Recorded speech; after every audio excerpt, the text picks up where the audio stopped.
quickly, the business related skills, finance and the economy, we talked about it, how important it is to know about the macro and microeconomies, the things happening around the world, budgets, P&L statements, and being able to read, if you are given a particular balance sheet, you should be able to read the balance sheet and understand what's the business really doing. Is it profitable? Is it loss making? And how good it is. So in terms of, you don't have to go in depth into the ratios and all those P ratios, but at least you should be able to have this kind of a grasp, the GDP in terms of macroeconomy.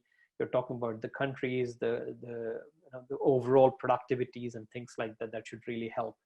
And when it comes to the micro, you also obviously need to understand the business case for a particular project. You're creating a business case, you should understand and put forth what are all the costs that are involved in that particular project.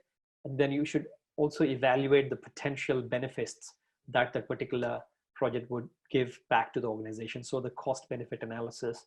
And from there you try and, so the cost, not necessarily the monetary cost, but also the cost in terms of the overall cost of ownership, the number of people required, the amount of resources that you need to have, hard and soft, all of these would go into the specifics there. And then that's where you actually come up with some basic feasibility study. Then you do some kind of analysis. So we'll spend some time with about the business case in the next couple of sessions. I'm going to talk about the specifics of business case, how you can create a business case, what is involved. And then basically you're trying to sell the idea of a project to the senior management. So it should be really, as they say, pakka. It should be solid, it should be robust enough so that they can actually kind of get on the board and give the sign off.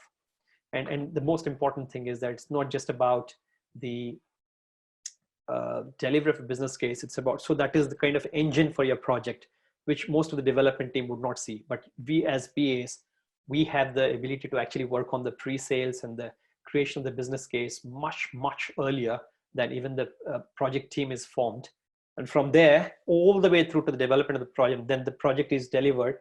And then you've got the team kind of dismantled because the project is already, the particular product or the service is delivered.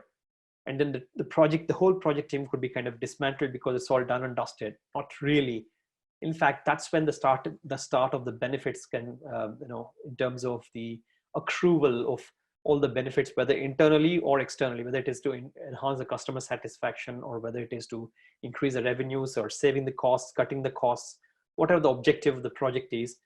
It's only after the project is delivered, then you would start working on the realization of the benefits. So again, that's where we can play a big role as business analysts.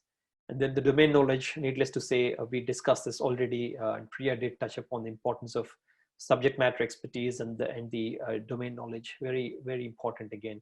And on the aspect of the information technology, we talked about the front end, the back end, the middleware, what are the different kind of technologies that are there, how we can enable all of these different technologies, and then we can try and deliver these in a way that makes sense for the development team. And then the organization structure, again, it's important that we understand the power dynamics, the structure, the hierarchy of who sits where, and who takes the decisions, who has got the money, who has got the decision-making power, and what is the kind of sign of authorities and things like that. Again, it really is important for us as BAs to understand this. And then the ability to manage the suppliers, the vendors, work with the vendors and come up with some kind of solution that actually fits into their realm. So we don't want to work in silos nowadays. That's what I was talking about before as well, where I was saying that whatever we're trying to work on is basically, it's a distributed environment. It's collaborative. That means it's not just the teams that are collaborative, but also we're working with partners, we're working with customers, we're working with our suppliers who have got some kind of input into our system, or who have got some kind of output going into their systems or their applications, whether it's an order management system or whether it's inventory management system, supply chain management, whatever it is. So we have some kind of purchase order, purchase management application. All of these have got different kind of interfaces into these vendor systems and applications. So we should be able to understand these different bridges, the